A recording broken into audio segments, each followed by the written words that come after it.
जुलाई 1944 second world war अपने पूरे उफान पर है। नॉर्मंडी के समुद्र तटों पर गन्स आग उगल रही हैं, वहां की जमीन खून से लाल है और हवाओं में बारूद की गंध घुली है। और विनाश की इसी छाया में अटलांटिक के दूसरी तरफ यूनाइटेड स्टेट्स ऑफ अमेरिका में एक जगह है, ब्रिटेन वुड्स, न्यू हैम्पशायर। यहाँ के एक होटल माउंट वॉशिंगटन के एक शांत कमरे में एक नई तरह की लड़ाई का अंत हो रहा है।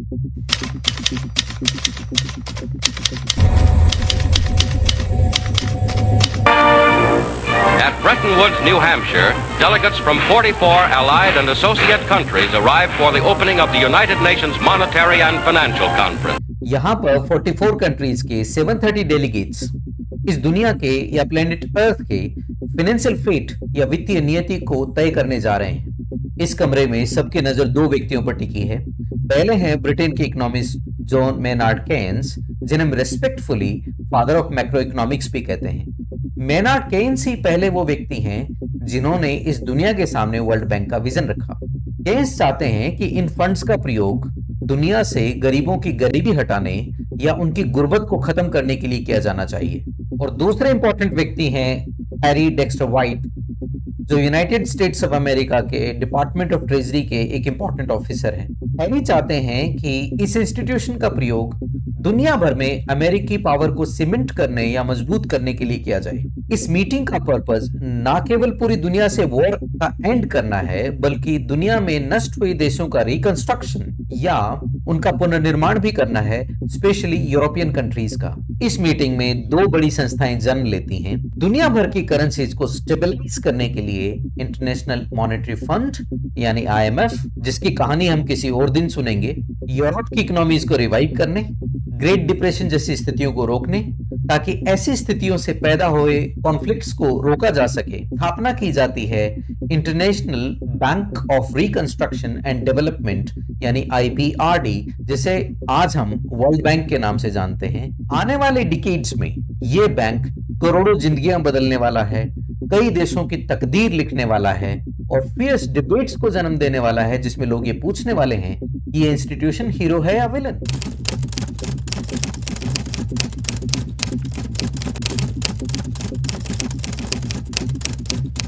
शुरुआत एक नोबल ड्रीम के साथ हुई। यह माना गया कि this institution lends a hand not just money, यानी कि यह संस्थान सहायता के लिए हाथ बढ़ा रहा है, केवल पैसा ही उधार नहीं दे रहा। लेकिन शुरुआत से ही कुछ इकोनॉमिस्ट ने इसके इरादों पर सवाल उठाना शुरू कर दिया। उन्होंने माना कि शायद ये इंस्टीट्यूशन दुनिया के व्यापक अंतरराष्ट्रीय हितों को साध पा रहा है। बैंक ने अपना पहला लोन 1947 में फ्रांस की सरकार को दिया $250 मिलियन का। कोई फर्क नहीं पड़ता अगर इस लोन का संबंध केवल क्रेडिट स्कोर से होता, लेकिन माना ही जाता है कि अमेरिकन गवर्नमेंट के दबाव में बैंक ने फ्रांस की गवर्नमेंट से एक राजनीतिक कीमत मांगी।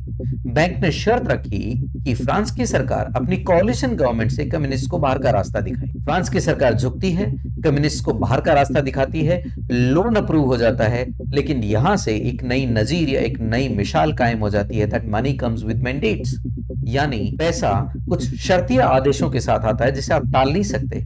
1950 के दशक में वर्ल्ड बैंक ने खंडर बनी यूरोपियन इकोनॉमीज में बिलियंस ऑफ डॉलर निवेश किए, वेस्टर्न यूरोप की इकोनॉमीज को पावर हाउस बना दिया। इसमें सबसे बेहतरीन एग्जाम्पल है इटली का। बैंक ने इटली के पो वैली इरिगेशन सिस्टम के रिकंस्ट्रक्शन के लिए फंडिंग दी और नतीजा इसका यह हुआ, इटली में एग्रीकल्चर में बूम आया, वहां पे फेमिन जैसी कंडीशंस को टाला जा सका और लाखों जिंदगियां बचाई जा सकी।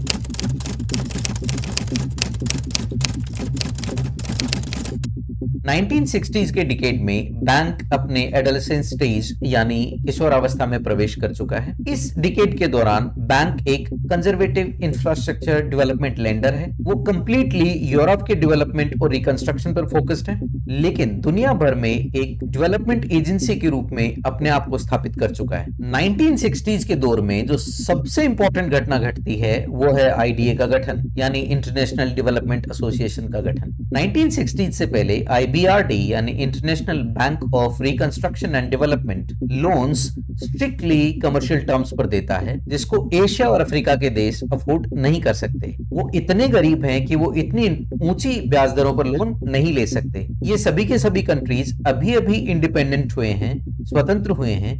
इनकी क्रेडिट रेटिंग भी ऐसी नहीं है कि वो आईबीआरडी के पैरामीटर्स को पूरा कर पाए। इसी स्थिति को ध्यान में रखते हुए आईडीए का गठन किया गया। आईडीए के गठन ने बैंक को दुनिया के गरीबतम देशों में काम करने का मौका दिया। आईडीए ने इन देशों को बहुत कम ब्याज दरों पर सॉफ्ट लोन्स दिए और कुछ लोन्स की अवधि तो 50 वर्षों तक। जॉर्ज वुड्स, जो वर्ल्ड बैंक के प्रेसिडेंट रहे 1963 से 1968 तक, इनकी लीडरशिप में बैंक ने एक नई दिशा पकड़ी। वुड्स का तर्क ये था कि power plant, roads, dams, railways ये सब बेकार हैं यदि किसानों को ये नहीं पता कि खेतों में पानी कैसे देना है, या वर्कर्स इलिटरेट हैं। उन्होंने एग्रीकल्चर और एजुकेशन को बड़े लार्ज स्केल पे फंडिंग देना शुरू किया और उनकी आलोचना ये कहकर की गई कि लोन्स बहुत ही सॉफ्ट हैं और रिस्की हैं। ईयर 1960 में बैंक एक ट्रमेंडस रोल प्ले करता है और वह है भारत और पाकिस्तान के बीच इंडस वाटर ट्रीटी करवाना। बैंक एक डिकेड तक ट्रमेंडस एफर्ट्स करता है, जिसकी वजह से 1960 में भारत और पाकिस्तान दोनों ये तय कर पाते हैं कि वाटर शेयरिंग की शर्तें क्या होंगी और ट्रीटी साइन कर लेते हैं। साथ ही बैंक वेस्टर्न पावर से कोऑर्डिनेट करके इंडस बेसिन डेवलपमेंट फंड की स्थापना करता है और इस फंड के पैसे से मंगला और तरबेला जैसे डैम्स बनाए जाते हैं और कैनाल्स बनाई जाती हैं और इसी की वजह से ट्रीटी कायम रह पाती है। और यहाँ पे एक इंपॉर्टेंट स्टेप लेता है वर्ल्ड बैंक, जिसकी वजह से वर्ल्ड बैंक को भारत में बहुत सराहा गया। 1960 के पूरे डिकेड में बैंक यूके, यूएसए, जापान जैसे देशों से कोऑर्डिनेट करके एड इंडिया कंसोर्टियम की स्थापना करता है। बैंक भारत के लिए अपनी अप्रोच में बदलाव करता है। अब वह इमरजेंसी बेलआउट पैकेज देने के बजाय भारत के लॉन्ग टर्म डेवलपमेंट को सपोर्ट करने के लिए भारत के 5 इयर्स प्लान्स की फंडिंग करना शुरू कर देता है। 1960s के एंड में ईयर 1968 में रॉबर्ट मैकनमारा, जो यूएस के डिफेंस सेक्रेटरी भी रह चुके हैं, बैंक की कमान संभाल लेते हैं और वो उन सभी बदलावों में बहुत ज्यादा तेजी लेकर आते हैं जो जॉर्ज वुड्स ने शुरू किए थे। और उन्होंने अपने स्तर पे भी 3 बड़े बदलाव किए। पहला, पॉवर्टी एलिविएशन को उन्होंने बैंक का प्राइमरी गोल बनाया। दूसरा, उन्होंने लेंडिंग के वॉल्यूम को बढ़ा दिया और तीसरा, बैंक के फंडिंग एजेंडा में उन्होंने पॉपुलेशन कंट्रोल एवं फैमिली प्लानिंग जैसे कंट्रोवर्शियल टॉपिक को भी शामिल किया।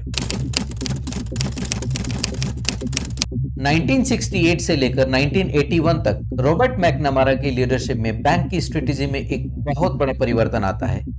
बैंक एब्सोल्यूट पॉवर्टी के खिलाफ एक मॉरल क्रूसेड या नैतिक धर्म युद्ध छेड़ देता है।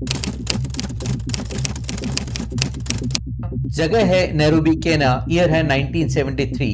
यहां पर एनुअल जनरल मीटिंग चल रही है जिसमें मैकनमारा गरीबी को एक नई टर्म देते हैं, वो है एब्सोल्यूट पॉवर्टी यानी निरपेक्ष गरीबी। वो इस मीटिंग में कहते हैं कि जीवन की स्थिति इतनी दयनीय है कि ह्यूमन डिसेंसी या मानवीय शिष्टाचार की नजर में इसको ठीक ठीक परिभाषित करना मुश्किल है और उन्होंने इसका कारण माना मालन्यूट्रिशन, इलिटरेसी और डिजीज को।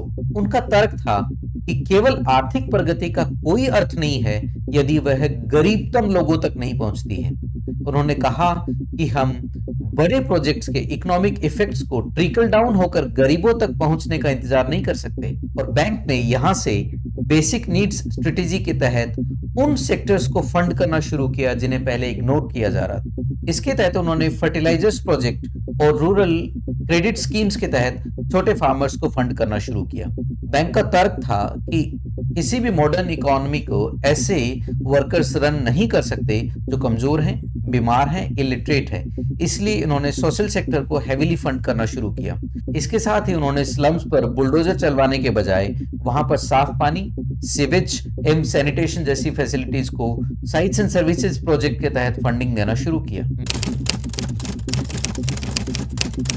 मैकनमारा का दौर बैंक का सुनहरा दौर भी माना जाता है। इस दौरान मैकनमारा बैंक को मिलिट्री प्रेसिजन और एग्रेसिव टारगेट्स के साथ रन करते हैं। इनके टेन्योर के दौरान फंडिंग का वॉल्यूम $1 बिलियन से बढ़कर $12 बिलियन तक पहुंच जाता है। बैंक की ब्यूरोक्रेसी का आकार 4 गुना हो जाता है। अब बैंक की ब्यूरोक्रेसी में इकोनॉमिस्ट, टेक्नोक्रेट्स एंड सोशियोलॉजिस्ट की भरमार है। 1978 में बैंक पहली बार वर्ल्ड डेवलपमेंट रिपोर्ट पब्लिश करता है और WDR के आंकड़े आज भी ह्यूमन डेवलपमेंट के बेंचमार्क माने जाते हैं। लेकिन ये दौर इकोनॉमिकली बड़ा ही वॉलेटाइल है। 1973 से लेकर 1979 तक दुनिया भर में तेल की कीमतों में बहुत तेजी आती है और इसकी वजह से बैंक को अपनी लेंडिंग में स्ट्रक्चरल एडजस्टमेंट करने पड़ते हैं। उन्हें डेवलपिंग कंट्रीज को आनन फानन कैश देना पड़ता है ताकि वो अपना ऑयल पूल डेफिसिट मैनेज कर पाए। और इसका नुकसान क्या हुआ? इन देशों को भी अपनी इकोनॉमिक पॉलिसीज में बदलाव करने पड़ते हैं, अपनी वेलफेयर फंडिंग में इन्हें अब कटौती करनी पड़ती है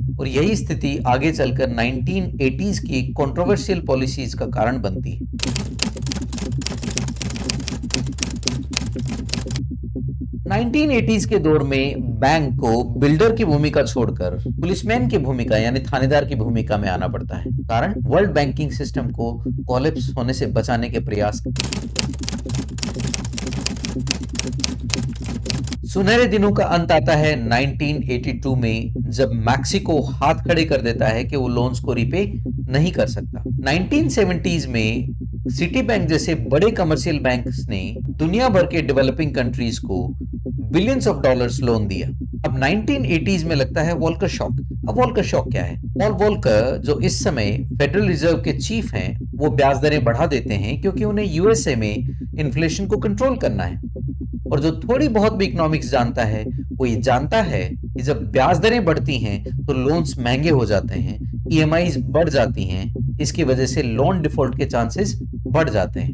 वर्ल्ड बैंक घबरा जाता है, पूरी दुनिया का बैंकिंग सिस्टम घबरा जाता है। अगर बैंक्स कोलैप्स करते हैं तो पश्चिमी देशों की सारी इकोनॉमीज क्रैश कर जाएंगी। इस समय वर्ल्ड बैंक स्टेप इन करता है। वर्ल्ड बैंक लोन्स को रिस्ट्रक्चर करना शुरू करता है और वो डेवलपिंग कंट्रीज के सामने एक डील रखता है। आप हमसे कैश ले लीजिए, अपनी डेट चुका दीजिए, लेकिन आपको कानूनी तौर पर अपनी गवर्नमेंट्स को चलाने का तरीका बदलना होगा। और ये मत भूलिए, ये कोल्ड वॉर का दौर है और हर चीज पॉलिटिकली मोटिवेटेड है। आपको ये फंड्स पाने के लिए कुछ शर्तें माननी होगी और इन्हीं शर्तों को आगे चलकर वॉशिंगटन कंसेंसस या नियो लिबरलिज्म कहा गया। बैंक्स ने इन देशों के सामने शर्त रखी कि आप अपनी गवर्नमेंट स्पेंडिंग्स को कम करिए, जिसमें आप पाम, फ्यूल और फूड सब्सिडीज को कम करिए, अपनी करेंसीज को डिवेल्युएट करिए। लेकिन करेंसीज को डिवेल्युएट करने से इन देशों के एक्सपोर्ट्स सस्ते हो गए और इंपोर्ट्स महंगे हो गए। टेरिफ्स को खत्म करके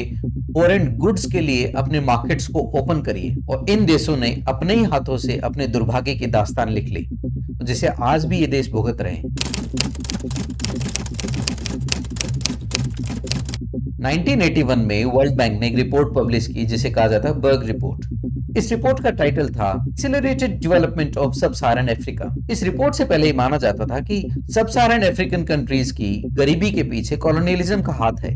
लेकिन इस रिपोर्ट का तर्क ये था कि यहाँ की गरीबी का कारण यहाँ की इनएफिशिएंट और करप्ट गवर्नमेंट्स हैं। इस रिपोर्ट के अनुसार यहाँ की गवर्नमेंट्स यहाँ के इकोनॉमिक अफेयर्स में कुछ ज्यादा ही इन्वॉल्व है। बैंक ने गवर्नमेंट से मांग करी कि आप अपने स्टेट इंटरवेंशन को रोल बैक करें और ये कहा कि हम आपकी करप्ट ब्यूरोक्रेसी से लड़ रहे हैं। ये देश सरवाइव करने के लिए और लोन्स पाने के लिए अपने वेलफेयर बजट्स में कटौती करते हैं। इसकी वजह से यहाँ का एजुकेशन और हेल्थ केयर सिस्टम कोलैप्स हो जाता है। 1987 में यूनिसेफ एक रिपोर्ट पब्लिश करता है जिसका नाम है एडजस्टमेंट्स विद ह्यूमन फेस। और इस रिपोर्ट में दावा किया गया कि बैंक्स ने बच्चों के पेट पर लात मारकर यहाँ की गवर्नमेंट से बजट्स बैलेंस करवाए हैं। और इस रिपोर्ट के बाद वर्ल्ड बैंक की बड़ी छिछालेदार हुई।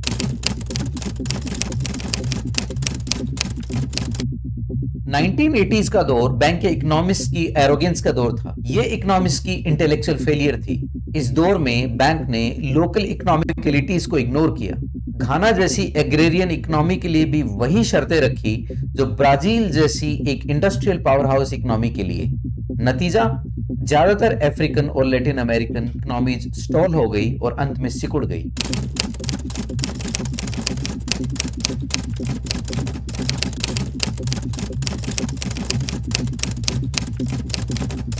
लेट 80s और अर्ली 90s का दौर बड़ा इंटरेस्टिंग है। 1989 में बर्लिन वॉल कोलैप्स हो जाती है और कोलैप्स हो जाता है यूएसएसआर 1991 में। और 1980s की क्रूर पॉलिसीज की वजह से अब वर्ल्ड बैंक बहुत बड़े स्केल पे पब्लिक बैकलैश चल रहा है और 1991 में यूएसएसआर के कोलैप्स के साथ एक नया वर्ल्ड ऑर्डर इमर्ज हो रहा है और इस इमर्जिंग नए वर्ल्ड ऑर्डर में वर्ल्ड बैंक को अपनी एक नई सॉफ्ट इमेज प्रोजेक्ट करनी है। तो वर्ल्ड बैंक हार्ड इकोनॉमिक से अपना रुख होलिस्टिक इकोनॉमिक डेवलपमेंट यानी समग्र आर्थिक विकास की तरफ मोड़ लेता है। 1991 में यूएसएसआर के कोलैप्स के साथ ईस्टर्न यूरोप और सेंट्रल एशिया में दर्जनों नई कंट्रीज बनते हैं और ये सारे के सारे कंट्रीज कम्युनिस्ट कमांड इकोनॉमीज का हिस्सा रहे थे। ये कंट्रोल्ड इकोनॉमीज थे और वर्ल्ड बैंक के सामने इन्हें रातों रात फ्री मार्केट इकोनॉमीज बनाने की चुनौती है और वर्ल्ड बैंक इन देशों में एग्रेसिव प्राइवेटाइजेशन को प्रमोट करता है। ये पोलैंड जैसे देशों पे तो काम कर गया, लेकिन रशिया में रशिया की इकोनॉमीज पे ओलिगार्क्स का कब्जा हो गया।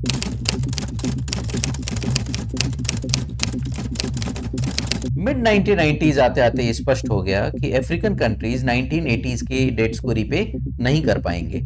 इस स्थिति से निपटने के लिए 1996 में वर्ल्ड बैंक ने आईएमएफ के साथ मिलकर HIPC यानी heavily indebted poor countries initiative launch किया और पहली बार इन देशों को अपनी सेविंग्स को हेल्थ केयर और एजुकेशन पे स्पेंड करने का मौका मिला। और 1990 के दौर में ही एक और दूसरी घटना हुई, वो हुई भारत में। 1985 में बैंक ने नर्मदा डैम प्रोजेक्ट को फंड किया था जिससे हजारों लोग डिस्प्लेस हुए और इसकी वजह से मेधा पाटकर के नेतृत्व में एक बहुत बड़ा नर्मदा बचाओ आंदोलन छेड़ दिया गया। और जब चीजें वर्कआउट नहीं हुई तो बैंक को एक कमेटी गठित करनी पड़ी और जब रिपोर्ट आई तो इस मोर्स रिपोर्ट में बैंक को इसकी नेग्लिजेंस के लिए फटकार लगाई गई। आखिरकार 1993 में बैंक इस प्रोजेक्ट से बाहर हो जाता है।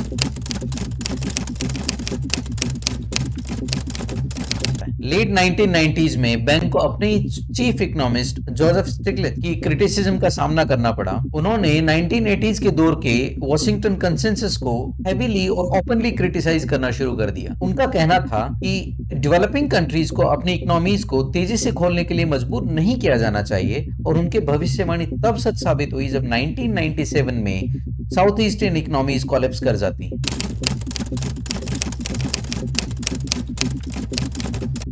वर्ल्ड बैंक के लिए 1980s का दौर यदि पुलिसमैन का था तो 1990s का दौर था आइडेंटिटी क्राइसिस का और अब 2000s का दौर है स्किज़ोफ्रेनिया का। वर्ल्ड बैंक चक्की के दो पाटों के बीच फंसा हुआ है। एक तरफ वर्ल्ड बैंक को गरीबी से लड़ने वाले मसीहा की अपनी इमेज को लोगों के सामने प्रोजेक्ट करना है, तो दूसरी तरफ उसे अमेरिका के वॉर ऑन टेरर और एग्रेसिव फॉरेन पॉलिसीज के गोल्स को आगे ठेलना है। ये 2000 में United Nations millennium development goals नाम का प्रोग्राम लॉन्च करता है। वर्ल्ड बैंक मौका देखता है और तुरंत इससे लैच ऑन कर जाता है। इस बार बैंक अपनी पैकेजिंग थोड़ी बदल देता है। बैंक डेवलपमेंट को जीडीपी ग्रोथ के चश्मे से देखने के बजाय सोशल आउटकम्स या इंडिकेटर्स के चश्मे से देखना शुरू करता है। थ्योरेटिकली ये कंट्री ओन्ड प्रोग्राम था, देश अपने भाग्य विधाता खुद बनने वाले थे, लेकिन सच्चाई ये है कि लोन्स के टर्म्स को बैंक ने ही थोड़ा सॉफ्टर लैंग्वेज में लिखा था।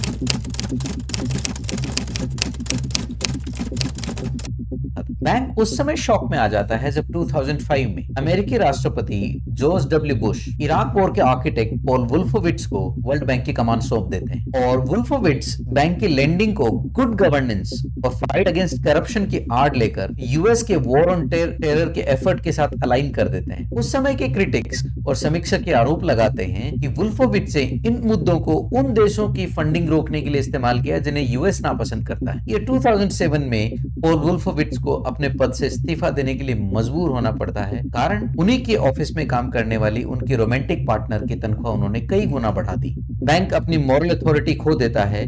बैंक के एंटी करप्शन क्रूसेडर महोदय खुद नेपोटिज्म की भेंट चढ़ जाते हैं।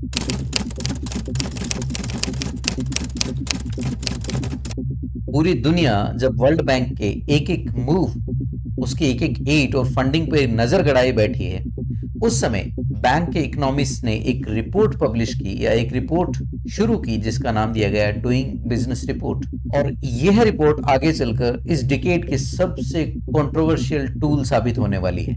और रिपोर्ट बताती क्या है कि कौन से देश में प्राइवेट कंपनीज के लिए बिजनेस करना आसान है और उसके हिसाब से ये रिपोर्ट उन कंट्रीज को रैंकिंग देती है। बाद में एक इन्वेस्टिगेशन में निकल कर ये आया कि चाइना और सऊदी अरेबिया जैसे देशों को फायदा पहुंचाने के लिए इस रिपोर्ट के डेटा को मैनिपुलेट किया जाता है और अंत में 2021 में इस रिपोर्ट को बंद करना पड़ा।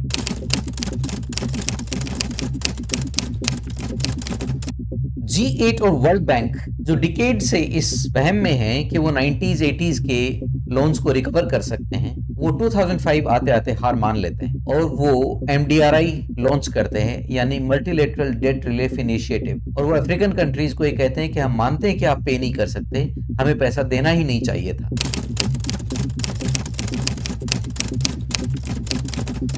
और 2005 आते आते एक और घटना घटती है। 2005 आते आते बैंक को खतरा अब प्रोटेस्टर्स से नहीं है, चाइना से है। चाइना अफ्रीकन कंट्रीज और लैटिन अमेरिकन कंट्रीज को बिलियंस ऑफ डॉलर्स बिना किसी शर्त के लोन दे रहा है। वो वर्ल्ड बैंक की तरह ऐसी शर्तें जैसे privatise water, education, health care जैसी शर्तें नहीं रख रहा है। अचानक खेल पलट जाता है। डेवलपिंग कंट्रीज के पास एक विकल्प है, ऑल्टरनेटिव है। वर्ल्ड बैंक अपनी मोनोपोली खो देता है। अब वो देशों को ऑर्डर्स देने के बजाय उन्हें वू करने यानी रिझाने में लग जाता है।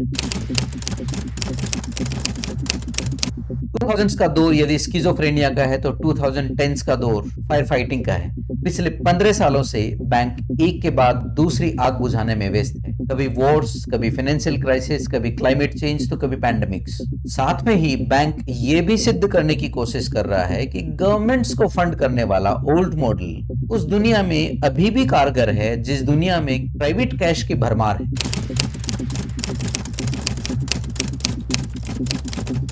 2012 से 2019 तक वर्ल्ड बैंक के प्रेसिडेंट रहे जिम योंग किम ने माना है कि वर्ल्ड बैंक के पास पर्याप्त पैसा नहीं है। यूनाइटेड नेशंस के सस्टेनेबल डेवलपमेंट गोल्स को अचीव करने के लिए ट्रिलियंस खर्च होने हैं। इसके लिए बैंक ने billions to trillions agenda launch किया। प्लान ये था कि पब्लिक मनी को डी रिस्क किया जाए ताकि पेंशन फंड्स और वॉल स्ट्रीट जैसे प्राइवेट इन्वेस्टर्स गरीब देशों में इन्वेस्ट कर पाए। वास्तविकता ये है कि सोमालिया, हैती जैसे कंट्रीज में प्राइवेट इन्वेस्टर्स इन्वेस्ट करने से मीलों दूर रहते हैं। ट्रिलियंस तो छोड़िए, बिलियंस भी बैंक के पास नहीं आए और वर्ल्ड बैंक की हालत वही है, बैक टू स्क्वायर वन, यानी लौट के बुद्धू घर को आए। 2023 में मिस्टर अजय बंगा वर्ल्ड बैंक के प्रेसिडेंट बनते हैं। वो वर्ल्ड बैंक के मिशन स्टेटमेंट को चेंज करके उसमें एक फ्रेज जोड़ते हैं, लिव अ प्लेनेट। अब वर्ल्ड बैंक गरीबी से लड़ने के साथ साथ लीगली बाइंड है क्लाइमेट चेंज से लड़ने के लिए।